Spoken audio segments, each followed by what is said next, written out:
So the next speaker is someone I've watched a lot, similar to Sander, by the way. A big applause to Sander. Amazing talk. And finally, we got him to come to Jordan. The next speaker also is someone I admire a lot and is gracious enough to come to Jordan and is getting ready now. Looks good. طيب, so yes, we're ready. I would love to welcome to the stage Mr. Tariq Elouzeh.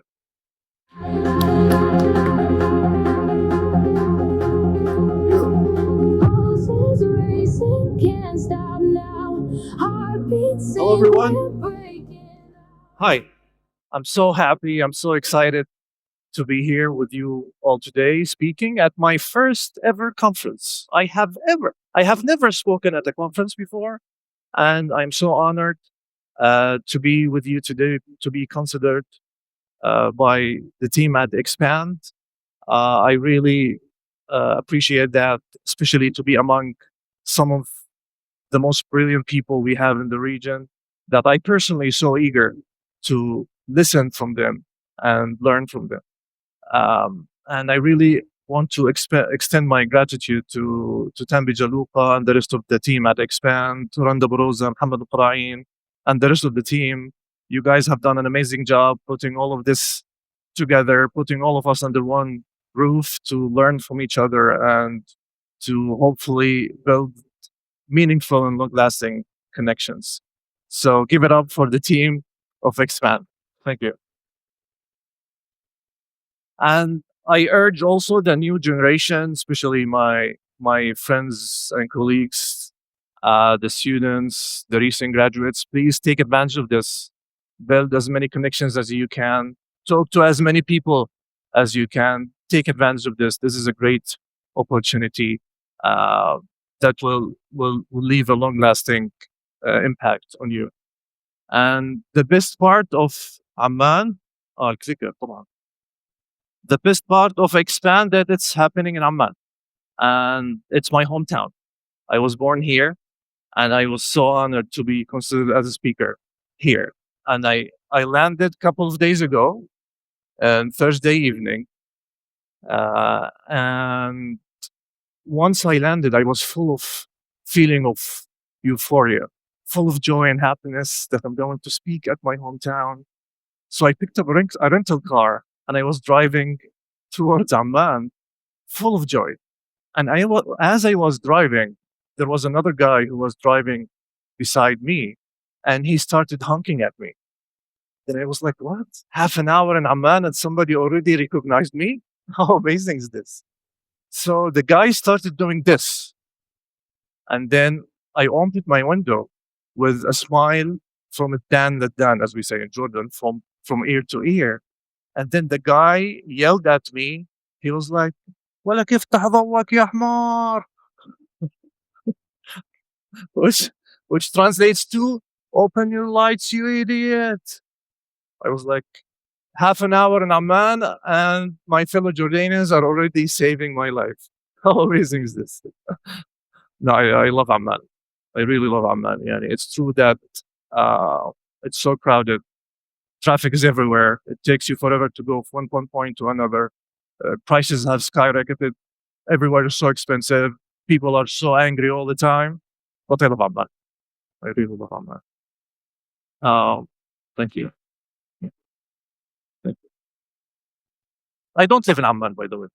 I live 35 kilometers away from Amman in another city called As-Salt, away from all the chaos of Amman, but still, I love Amman.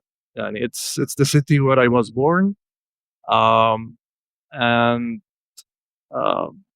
was born in 1985, 40 years ago. I just became 40 this year, which means I am officially wise, alhamdulillah. That's why I got this speaking gig. That's what happened exactly. Tambi Jaluqa called me, the main organizer of this event, and he told me, "Tariq, you are wise now. It's time for you to speak. Come speak." That's exactly what happened. Like Tambi, you can ask him. He's probably regretting that he invited me first time and last time. على راسي. So, 40 years ago, I just became 40 this year. And in 1985, there was a significant moment happened in the history of technology.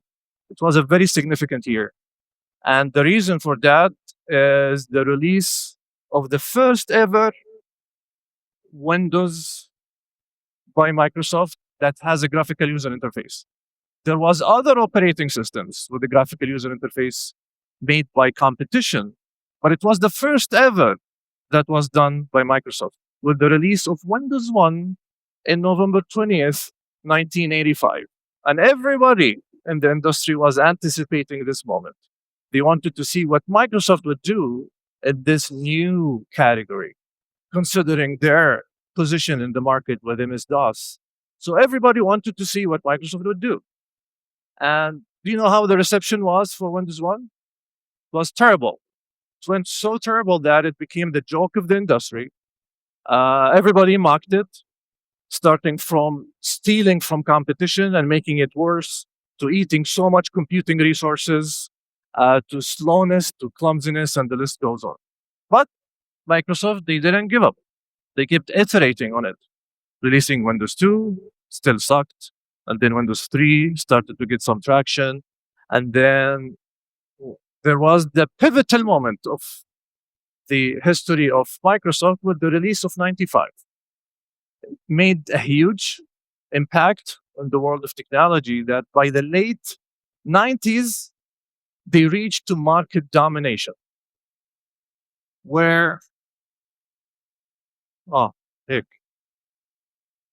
Oh, where over 90% of the people in the entire world who had computers, they had operating systems made by Microsoft, whether it's Windows 95 or Windows 3 or MS-DOS, whatever. But the vast majority of those were Microsoft Windows 95. And it took them almost 15 years, more than a decade, to reach to market domination with constant iterations. Now, fast forward to also November. It will come, inshallah. Fast forward to also November 30th, 2022, when Sam Altman, the CEO of OpenAI, sent this tweet to announce the release of ChatGPT. Also, it was an anticipated moment, especially in the AI community in the US and worldwide. And the reception, unlike Microsoft, was phenomenal. And they were the fastest application ever to reach to 1 million users only in 5 days. They took the throne from Instagram that reached to 1 million users in 2.5 months, and they became the fastest ever. And then after that, of course, in 2023, Threads came only in 1 hour, but really Threads doesn't count.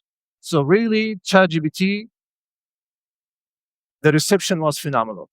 But similar to Microsoft, they had a lot of criticisms, from hallucinations to generating misinformation to generating offensive and false information. But they kept iterating on it. They kept improving their models, adding more features, more APIs, improving their agentic and reasoning capabilities. Until now, they have more than 800 million weekly active users. The reception is phenomenal, and they will reach the anticipation or the speculation to 1 billion user probably by the early 2026. But despite all of this phenomenal reception, generative AI still feels additive. Still, it did not transform how we do business, and it did not disrupt how we build software. But that's about to change. Because soon in the coming years, Gen AI or generative AI will not be just a tool we use, it will be a system that we build with. And that starts with us, engineers and developers. I'm going to talk about that today. So what I will cover is the following. We'll talk about what agentic software engineering is, We'll talk about the types of agentic software engineering, some examples for those ideas to stick in our head. How big tech utilize AI and in their SDLCs, and some takeaways at the end. Agentic software engineering, the simplest equation that represents this concept is an equation of two inputs or two parameters, AI agents plus any SDLC that will give us agentic software engineering as simply as possible. Now, let's just talk about these two quickly so that we have a common understanding of what these two parameters mean.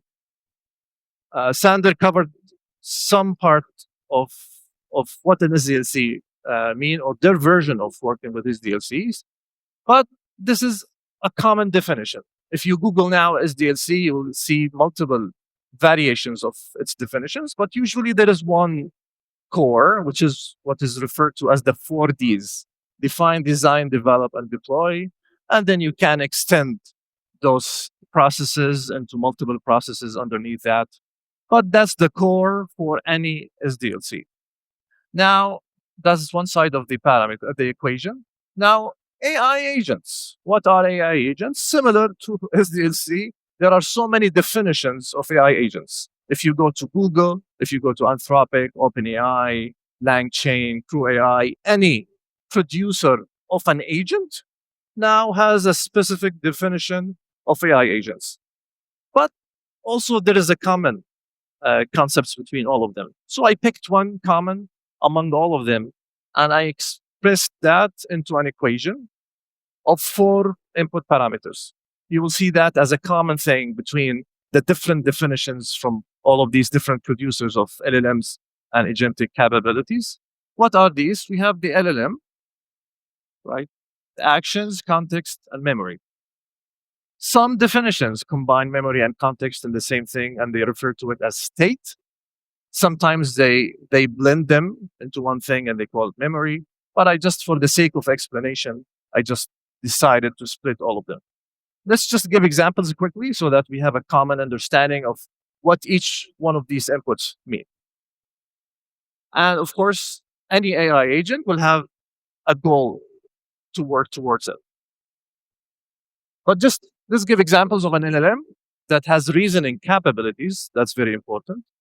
Like what we all know, like ChatGPT, Anthropic, Claude, Opus 4.1, or any release that they have, Gemini 2.0, on any LLM with reasoning capabilities, very important. And all of them, they have reasoning capabilities right now. This is the LLM part. And then the actions, which is the ability to call APIs, send emails, execute Python code, any type of action that can be taken and can be represented as an MCP right now, to give that ability to take action to the LLM, then that summarizes this second input in this equation. And then context. What is the difference between context and memory? Context is any piece of information that you give it to the LLM to reach to a better decision. That's it. That can be in multiple forms. The user prompt that you give to the agent, the system prompt, sometimes it's referred to as system prompt or system instruction, similar to the user prompt, but it's behind the scenes. You don't see it. And then docs, database access, VGs, like the RAG systems, etc. So any kind of context that you give it to the LLM to help the LLM reach a better decision, that's the context part. Memory is any historical and transactional communication that happened between the agent and the consumer, or the agent and itself, like past task details, prior conversations across sessions, all of these historical pieces, then we add that to the memory part. Now, if you combine all of them, and then that gives you an AI agent. If you combine that with an SDLC, or provide the AI agent to an SDLC, then we end up with something that is called agentic software engineering. Now, let's define agentic software engineering. It's when autonomous AI agents take full ownership of at least one step in the SDLC. And we're not talking about assisting that SDLC. No, we're talking about taking full ownership and control from A to Z. Now, there are a couple or two types of agentic software engineering, as I categorize them as semi-agentic and fully agentic. Semi-agentic, when we have at least one step, if you remember the SDLC diagram that I showed you, the 4Ds, define, design, develop, deploy, or any variation of it, if one step of those was completely controlled by an AI agent, then we call that a semi-agentic software engineering. Now, the full agentic is when the entire SDLC cycle, every single step is fully owned and controlled by AI agents. Let's see some examples of these two types for things to make more sense. Let's start with fully agentic. So let's assume that you are a company that has customers. You provide a service, and then you provide your customer with a customer support platform, right? And then as part of that platform, there is an AI agent. Let's call it support agent. So the customer files a ticket or calls that support agent. The agent interacts with that customer to resolve their complaints, answer their questions. And if they can't resolve their problems or their concerns or their questions, then they would file a ticket, an internal ticket. The AI agent would file a ticket internally in the company for another AI agent to take care of it. So in this case, if the issue was not resolved between the agent and the customer, then the AI agent, the support agent, will file a ticket internally in the company. Then another agent, let's call it code agent, will pick up this ticket, will read the description that was written by the support agent, then will decide how to fix it. And then the code agent will fix that problem, will test it. Either the same agent, the code agent, or another agent that can take full ownership of that specific step, which is the testing part, then we'll test that fix, and then we will give that to another agent that will do code review for that specific change. We'll maybe provide some reviews to the code that was written by the code agent, interact between each other, agent to agent communication to reach to the final version of the code to be tested again. And then at the end, there will be a release agent. When everything is tested, the release agent will maybe merge the pull request and do the actual release to production. And then after the release to production, we'll have an ops agent that acts as a tester to test the change on production. Once that's done, then the ops agent, the operations agent, will inform, or after verifying, will inform the support agent to inform back the customer and then close the loop. Now, this sounds like science fiction, at least like 2-3 years ago. But now we have all the existing technology that makes this possible. This is absolutely possible right now. How? For example, we have a couple companies that we are so proud of in the region, like Open and Maqsam. Both are built with Jordanian and other Arabic region hands. Thank you. I saw one of the founders of Maqsam today, Fuad. He's here. Open, I don't know if Muhammad is here or anybody of the team. Please, if you are here, we'll be happy to meet you after this talk. But these are very successful and very creative companies that we are proud of in the region, that they have very smart and intelligent agents. In the case of Open, it's a ticketing system. So the customers will interact with the AI agent through ticketing system, and then Open will just resolve those tickets by itself, and you have the ability to then integrate with internal systems if the ticket was not taken care of by the agent to be filed internal. Now, Maqsam, they take that to the calling side. So you interact with the customer support agent through the phone, and then you have the option now easily to integrate with internal systems if that was not taken care of and to file tickets internally. Now, after that, of course, they can be integrated with internal systems that, for example, use Jira or GitHub to file tickets internally. It doesn't matter with the help of APIs and MCPs. This is so easy to be made right now. Now, the other parts, the code agent, test agent, the review agent, and even the ops agent, this is absolutely doable right now. All of these steps, they can be done right now with third-party apps from GitHub Copilot or Copilot agent. This is how they market that specific feature.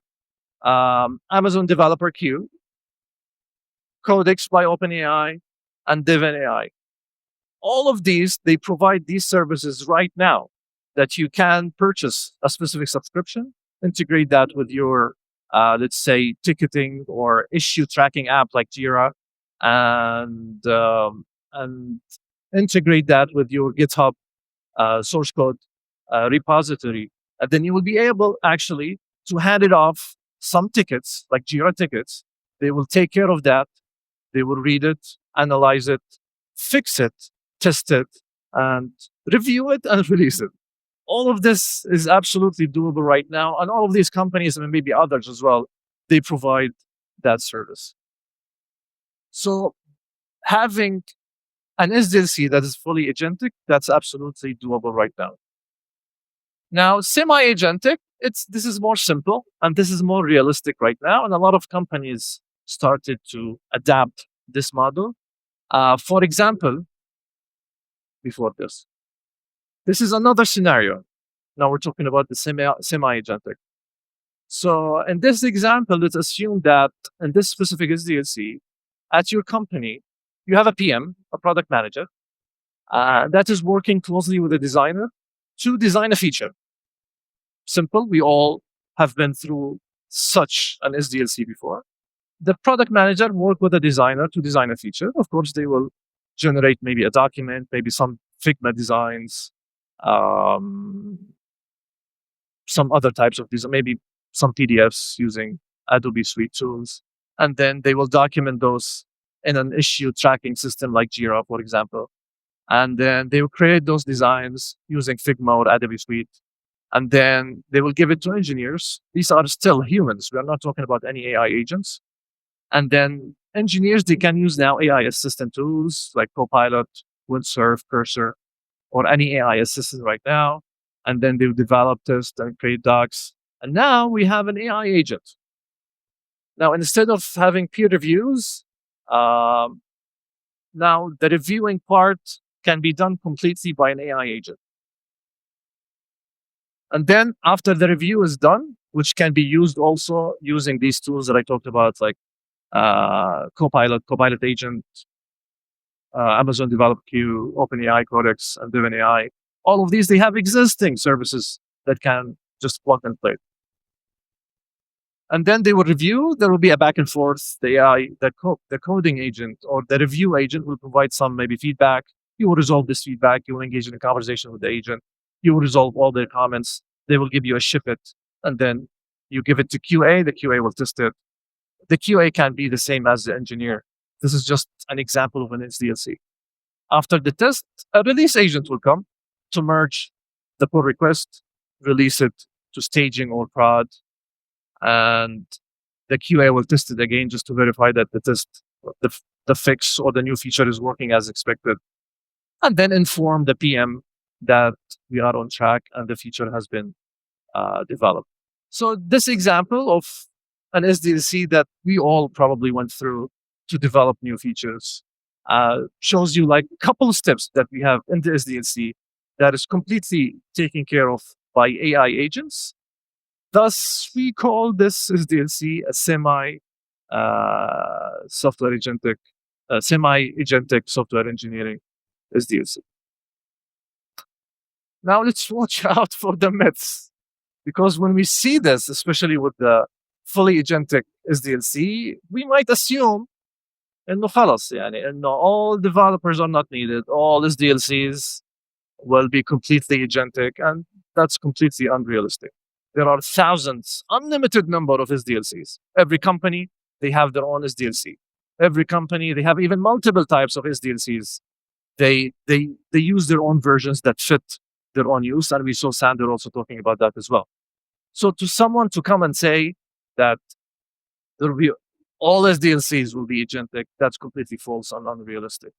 And there are multiple myths in this area right now. Let's talk about those.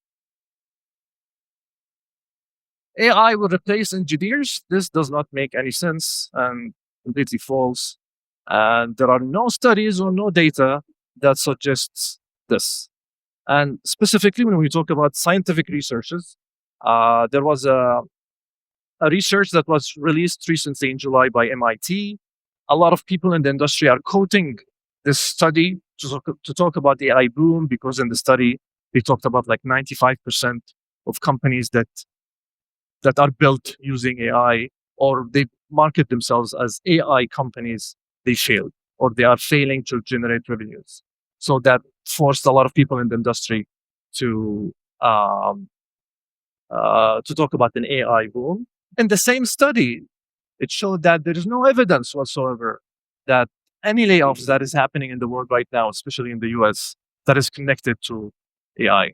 That's false. That doesn't exist. And it doesn't make sense to hear that right now. We know in social media and other places, we see a lot of people talking about speculations, and maybe for marketing purposes or for gaining views, or to shed some light on services that they provide. But there's absolutely no evidence that is going to happen anytime soon. Gen AI, this is another myth. Gen AI is transforming business and how we do software. That is not the case yet. That does not exist. In the same study, the same MIT study that was released in July, and I have links for those at the end if you want to take a look at the study, it shows that there are 5% of enterprises that they successfully integrated AI into their businesses at a scale.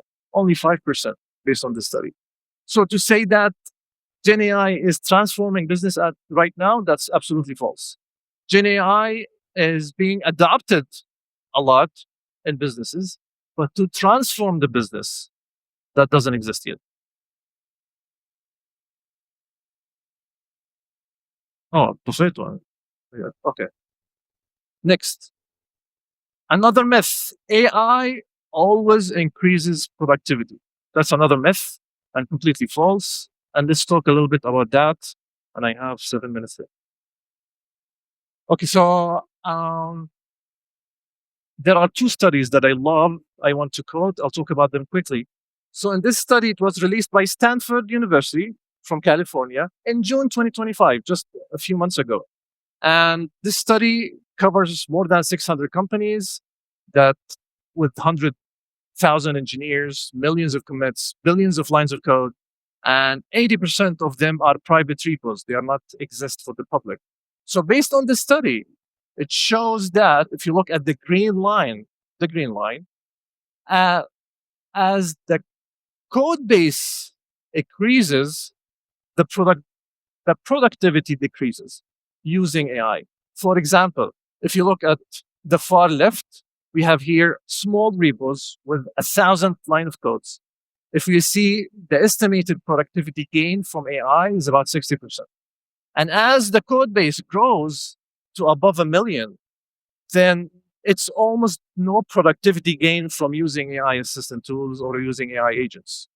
That's what's found by the study. And with the same study, the future of AI with the improvement of models and agentic capabilities, there will be like a slope up for the findings, but it's not that significant yet. And the study didn't say what future means. Future means 5 years, 10 years, 20 years.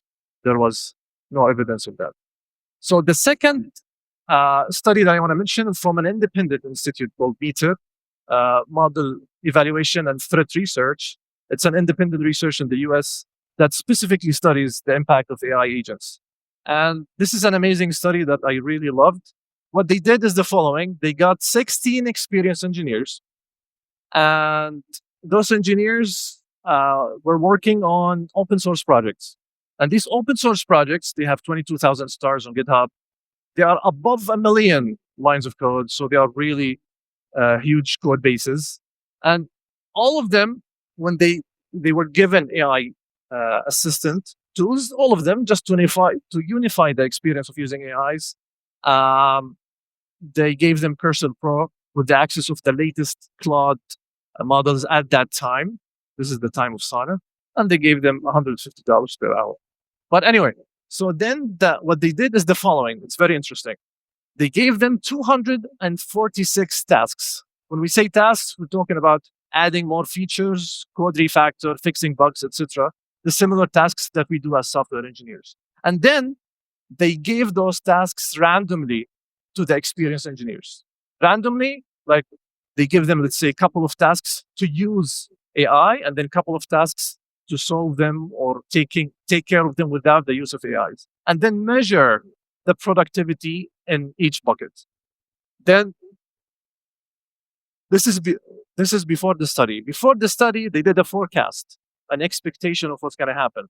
When AI is disallowed, the yellow bar, when not using the AI, what people, the experts and the engineers expected to finish each task in 2 hours or close to 2 hours.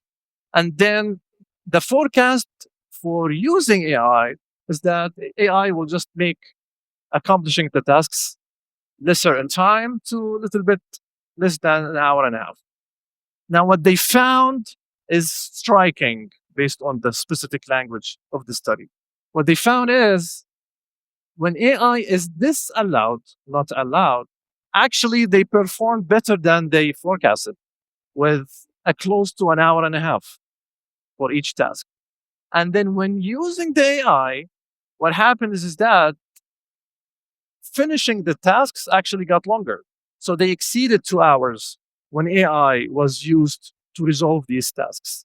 So in terms of percentages, developers were 19% slower when used AI assistant tools. But consider that these are experienced AI engineers, and they were working on very large open source projects. This might not be true for smaller code bases like what we saw in the previous study, but just keep this in mind. 3 minutes. Let me go through this quickly because this is very interesting. How big tech are utilizing AI in the SDLC?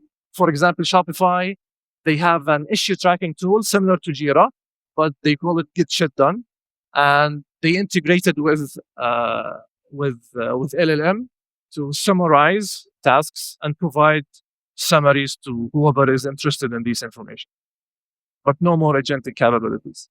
In development, Google, for example, they have an in-house IDE called Cider. There's a web version and there's a desktop version. And it's very similar to Cursor, where there is an AI assistant in it. But they don't have any agentic capabilities when it comes to integrating with the issue tracking system. They have an issue tracking system called Issue Tracker that doesn't have any agentic capabilities yet. And when it comes to testing Uber, for example, they are using LangGraph, which is an agentic framework, and they integrated 2 testing agents with their IDE.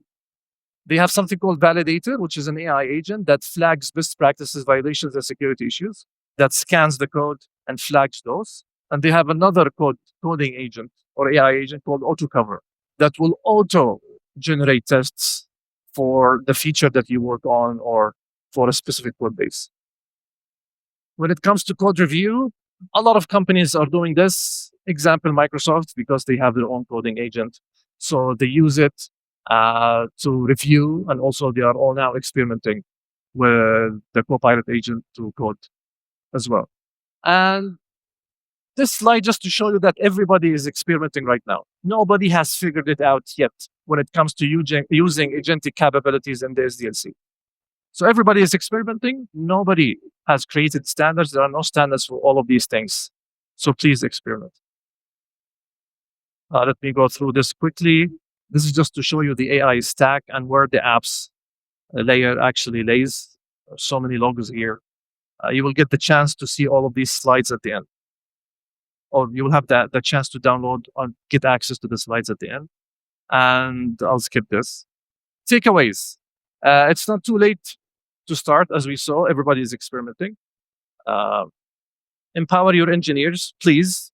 Give them your trust.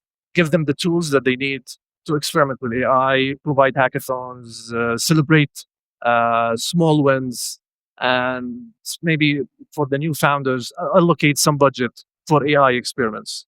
The outcome for this will be massive. Cost is not a factor. Speed is, because it's so fast right now to build software with AI capabilities.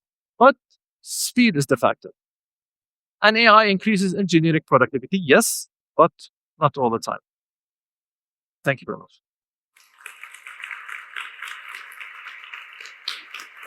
Thank you, Tariq. Thank you so much. That was amazing.